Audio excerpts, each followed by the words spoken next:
showed up, so that's good. I don't think we've ever had professional comedians on the program. We have a lot of people on here that were comedians, all right. They didn't know it, but they were. So we're going to talk to them in the course of the program today. And then at 11 o'clock, we have the very welcome to the program. First time here, right? And stay close to the mic. Yeah, first time, Jerry. Thank you for having us. Celtic Nation Society, based in Lake County, we decided, well, I've done comedy shows forever, and these guys have worked for me, but we decided we're going to do quarterly shows, and the first one is April 22nd. We're called the Celtic Comedy Club. It's at the American Legion in Willowick, and I love double headliners, but we actually got 3 headliners. 2 of them are here. Jay Bach and Kevin Whalen. Bill Bendon's out making money. Shame on him. He has a gig today, so he couldn't make it.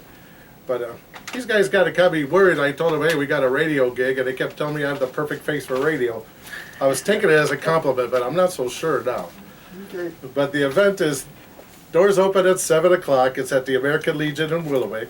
Show starts at 8. Tickets are $15. Unless you're a member of the Celtic Nations, then they're $12. Membership has its benefits. I keep telling people that. You could contact me for tickets. My number is 440-655-7592. And as usual, the Monreal Cernick Funeral Home sponsors everything we do, and they're very involved in this. So I'd like to give a shout out to Jane and Bill Monreal and thank them for their sponsorship. And actually, that's all I got to say. I want to turn it over to comedians now because they're the highlight today. And Jerry, I have 2 sets of tickets, 2 pairs of tickets to give away. So I have envelopes ready. We're going to do that in the course of the program. We won't do it right now because I got JC busy here doing his photography. We're going to be on YouTube, JC? We will, Okay. yes. We're going to be on YouTube? Yeah, I'll post it, and I'll need some business cards from you guys. Okay. All right. Contact info. Okay, very good. We won't do it at this minute. We wait a little later in the program. But first, everybody's in for a treat. all right. We have in the studio with us 2 of our 3 comedians, and it is Kevin Whalen and Jay Bach. And I'm looking at Jay's book here that he wrote. We'll talk about that later. But Jay, you got the first microphone there. How in God's name did you get into comedy? Well, I got into comedy late. It was sort of a midlife crisis. I bought a motorcycle, and my wife wouldn't let me date, so I had to get into comedy instead. Oh yeah, I bought a motorcycle, but I didn't have that problem. The wife told me I'd get killed on it, and I only had it for a couple of years, and she says, it's got to go. It was you or the bike, huh? Yeah. But my son made up for it. He's got 13 bikes now. Wow. So anyway, continue. Oh, Yeah. so I ended up taking a comedy class, sort of as a lark. In fact, a lot of the comics in the Cleveland area have probably taken this class. And we did the show, we had a couple weeks of training, and then at graduation, they had this big show, and the place is filled with family and friends. And so it was a love fest. Everybody was laughing. And about a week later, I went to another club where I didn't know anybody, and it was crickets. And I realized I'm not nearly as funny as I thought I was. And so if you want to get into comedy, don't trust your family to tell you you're good. But I never knew there was that like a class actually for comedy? Yeah, there's actually a number of classes around now where you can go and if you just need a tune-up, I actually teach a class at Crackpots on Saturdays for just a tune-up class. But JC, you want to go? He didn't say for crackpots, at crackpots. Yeah. So you're already funnier than me after people to come. So if somebody went to one of those classes, what's probably the first thing the teacher would say to them? So you're trying to be funny, huh? Well, a good teacher will actually tell you that it's not up to them to decide if you're funny. The audience will always decide if you're funny. And I think Kevin will back me up on this. Oh, yeah. What we do now, what we've learned over the years is we always get to a show early and look at the crowd. And we have a set list in our mind of what we want to do that night, but we modify it on the fly. Because if it's more younger, or if it skews older, or if there's more women or more men, you kind of tweak your set list so that you're not doing stuff that they won't relate to. So the key is to have the the audience relate to what we're talking about. Now, Kevin Whalen, tell me about you. Well, hello, thanks for having me. I started off in Pittsburgh, Pennsylvania. I'm originally from West Virginia, and I was about 2 years into college when I decided to start stand-up. I was in the middle of reading something that I really didn't want to do, and I thought, what do you really want to do? Well, I want to do comedy. So as soon as the semester was over, I put together my first 5 minutes, went to Pittsburgh, and tried it for the first time. And like Jay's experience, it was a wild success my first time. Then I bombed about the next 10 to 15 times right in a row. So it's a great equalizer, comedy. You know, you cannot have an ego. How do you feel when that happens? I know I've tried telling a few jokes myself, and I've had a bomb too. And I'm telling you, it is quite a bit of a letdown. Oh yeah, yeah. Well, it's easier the older you get, because now it's like, bummer, that one didn't Who work. cares? Oh well. Early on, it might have been a fetal position in the motel room at the end of the evening, you know, but and a few drinks. But it gets easier, don't you think, Jay? Yeah, it's somebody told me you're never as good as you think you are, and you're never as bad as you think you were. So That's right. We're all mediocre, is what he's saying. yes. You touched on it there a minute ago. You said you look at the crowd and you decide, but you must have something set in your mind before you go out on stage, right? Oh yeah. We put together a full set list, depending on how much time we're doing, and again, you just have to play it on the fly a little bit. A lot of comics make it look like they're ad-libbing up there. They're usually not. They usually have something in the back of their mind where they're trying to go with a particular set, or what directions they want to go in, and destinations they want to hit with the audience. I often wonder, though, people like Rodney Dangerfield, for instance, used to come out. He'd come out of the Johnny Carson. He'd never look at any notes, but he just rattled those jokes off one after the other. That takes a special kind of mental capability and mental agility. Yeah, that's repetition, and George Carlin was good at that. If you Yes. listen to him just rattle off 50, 60, 100 things right in a row, boom, boom, boom, boom, boom, that's all just memorization, putting in the time and the work to get that down pat. And You think they that's rehearse amazing. it? Oh yeah, absolutely. A lot. Sometimes you can rehearse it so Did you well ever that hear you of an forget it. Irish comedian named Hal Roach? I've He heard the probably name. didn't. He's dead now, but I knew him pretty good. And Hal was he was resident at a hotel in Dublin for 25 years. Told the same jokes every day, and he'd come here to Cleveland and he'd tell the same jokes. But he just knew every single one of them. I did notice though, when he hit 80 years old, I had him at Lakewood Civic Auditorium, and he had pieces of paper on the floor with the joke, some of the joke, not the whole joke, but just a few words to just to jog his memory. But he was still able to do it, and he'd do a full hour Wow. with those jokes when he was 80. That's impressive. Yes. That's my goal too. I want to die on stage, however old I am. That's why we're sponsored by the funeral home, right, Gary? Yeah. They put Well, the if fun If we in die, funeral. yeah, we're all I've covered. seen Kevin perform. He has died on the stage. What is the stage of comedy today? I think it has changed a bit from where I remember it some years ago. Absolutely. People used to be not so easily offended. The idea was you're going to a comedy show to laugh. Now that being said, you still get that guy that goes and sits in the front row with his arms folded saying, "Make me laugh, funny guy."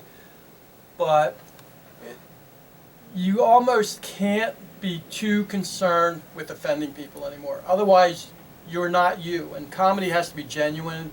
It has to be personal to really be funny. It has to have a little bit of an edge too. Even if it's a squeaky clean show, just a little bit of an edge of ridiculousness or something. How about a guy like Don Rickles today? What do you He'd be assassinated. would he survive today? Probably not with the younger crowd, absolutely not. Anybody under 35 or 40 probably wouldn't be able to take that kind of verbal punch. What kind of jokes do you tell? Fire away. Most of my stuff is family related, everyday stuff. I talk about my kids, my wife. I'm married to a Mexican, so that allows me the flexibility to talk about Mexicans. Of course. Assuming they're not armed and we're not at a family reunion with gunfire. But I talk about my family. I've got 2 kids. I got a couple grandkids. And that's where I get a lot of my humor. Like just recently, one of my youngest grandson, he was learning to use the bathroom, and he couldn't reach the light switch, so we'd have to go in and turn the light on for him whenever he wanted to go in, and when he came out, he'd have to tell us we'd have to turn the light switch off. So he comes out one day and the light's off. And I'm like, I call him Sequel. Sequel, how'd you turn the light off? He goes, oh, I used your toothbrush. So you know, if you find that stuff, and it's like, That's okay, cute stuff. I got to make that funny for 300 people. So. Yeah. How about you, Kevin? Well, a lot of the same things. I'm a married man with 3 kids, so a lot of family stuff. I've got a lot of things I get from the news and stories and strange hypothetical situations, things I'd like to see happen. You know, for instance, I saw this thing on the news where there was a 111-year-old lady who graduated high school. You know, sometimes I feel like I'm getting old, maybe I'm getting too old for this, I'm getting too old for that. And you see a news story like that, like, wow, a 111-year-old lady going back and getting her diploma? What a lazy, procrastinating slug she is, huh? Like, congratulations, but nothing like waiting to the last minute, huh? So that kind of sort of thing. It's just a news story like that sparked the Do imagination. you ever venture into the political stuff? I'm feeling the volcano underneath getting ready to come out, and it's coming out little by little. Lines here and there. I'll make a line about Biden here and there just to get the gauge of the crowd, and it's a pretty good reaction. Occasionally, I'll get a crowd that's, boo, they don't want to hear anything about Biden. And there's about 1 billion of those people, to be honest with you. Oh, yeah. Well, Bob Hope used to do a lot of that, didn't he? Yes, he He did. always, whoever the president was when Bob Hope was doing his show, they came in for a lot, they were the butt of a lot of jokes. They're not doing that much anymore, are they? Exactly. Well, look at Saturday Night Live last night. Who'd they go after? They went after Trump. He's been out of office for 2 years. You tell me the president and the vice president don't have a ton of things that we could poke fun at? Come on. But I think the vice president does get her share of as being the butt of a lot of jokes. I That's think true. so, especially when she laughs. Yes. Exactly. It's my car alarm. Yeah. If I could, I'd like to defend Biden. I mean, you know, Go ahead. Kevin here obviously doesn't feel the same way I do, but my mom and dad always told me anybody could grow up to be president, and I think Biden proves that. So you will tell a lot like that, huh? Yeah. But I imagine, what about the canceling of people? They talk a lot about that lately. If you tell a joke about Biden and whoever's in charge, they'll say, well, you can't say that. And then you go to get your next booking, or you go to appear for your next booking, and they say, no, you're not booked here, you're gone. Well, lucky for us, we're too small to be canceled, so that's good. We're kind of under the canceling radar right now, where you can really, there's a good market for those people. But to your point, though, I guess if you do say something like that, or if it does start to happen, I think it takes the fun out of comedy if you go in with that mentality that you're worried about being canceled or offending somebody. I think you just have to, you have to do your material, you have to be respectful of people, obviously, but at the same time, you can't worry about that sort of thing. Well, when you go to do this show for Gary, and it better be good because it must be good because the tickets are selling well. Oh, yeah. Yes. But in the middle of the show, if it's not going well, I know him. He'd say, "No, you're out of here, guys." Oh, yeah. So what can we expect of that show? Because I'm going to go to that. Give us a preview. Well, again, I'm going to talk about my family. I'll talk about The Mexican part. the Mexican part, the Irish part. I talk about my dad. I talk about how he passed away recently, and I was the executor of his estate. And as such, there's a lot of responsibility. And as parents, you make sacrifices for your kids, and he was no different. And I didn't find this out till he passed away, but I'm back at his house, I'm up in the attic looking, and I found a stamp collection. I didn't even know he collected stamps. He must have put them aside, you know, to raise his kids. And so I had to go get the stamps appraised, and so I found this expert, and I had to be kind of crass. I'm like, look, you know, I'm the executor, you have to tell me what they're worth. And he goes, well, it's hard to put an exact number on these stamps because I haven't seen a collection like this in a long time, but if this were 1972 and you had 3 more books, you could have gotten a blender. Tell me, what is the risk of telling long jokes? Because somebody told me, Hal Roach told me one time, he says, I try to keep my jokes short. He says the attention span of audiences is maybe 30 seconds. How do you feel about that? I kind of agree with that. I like to keep things shorter and get right to the point. But if you're a good storyteller and you can punch it up along the way, which I've seen too, you just have to be a really adept storyteller, I think. But I kind of agree with the audience's attention span, especially with phones these days. Quick, straight to the point. Oh, yeah, yeah. All right, We're going to take a break here. It's 29 minutes past 10 o'clock here on the Irish Show on WHK AM 1420. Here's the Dropkick Murphys. Oh, here we go. I love those guys. He's probably been doing comedy, what, 30 years, 35 years. One of the first headliners I ever worked with when I first did paid work in this business. And it's fun to still be working with him today. The guy's hilarious. You're going to love it. What can I say? All right, that's Jerry, good. one more thing. Our hook for the Celtic Comedy Club is every comedian, although their last name may not always show it, has Celtic roots. So Jay, he gets the talent, and he makes sure that everybody has some Celtic heritage in them. That's where the Celtic Comedy Club. Okay. Well, with names like Whalen, I had to disclose any additional income that I would have because I thought, I'd be retired by now. And so I would sign all my documents at the bank, JBOC, because J is for my first name and then BOC is Brian O'Connell. Brian O'Connell. So I'm in comedy for a couple of years, and somebody finally comes to see one of my shows, and they're like, "Oh, well, you can use your real name." And I'm like, "Well, it's too late now. I've been J Bach for 2 or 3 years already. I'm not changing it." So that's where the J Bach came from. I got a very special dedication here that's going out to my friend Jim Boland. Jim celebrated his birthday this past week, and So they really did want it clean. There was just a couple residents that wanted it dirtied up. So okay. Well, it's great having you guys, and I hope to see you at the show at the Celtic Comedy Club, and that is Saturday, April the 22nd at the American Legion Hall, 678 Hall. It's 570 East 328th Street. Right on you for that, right? It's just off Vine Street. It's off Vine Street. Yeah, in Willowick. Yeah, okay. Well, Gary, thanks for bringing these guys in. Well, Bring 'em thanks for back having sometime. us, Jerry. Bring them back sometime. I never had comedians on the program before. Well, It's we have a great. show coming up in July. I'd love to come back with Well, that group. Come on back. You're always welcome. Absolutely. Yeah. All right, it is 10:46. Before we leave, Yeah.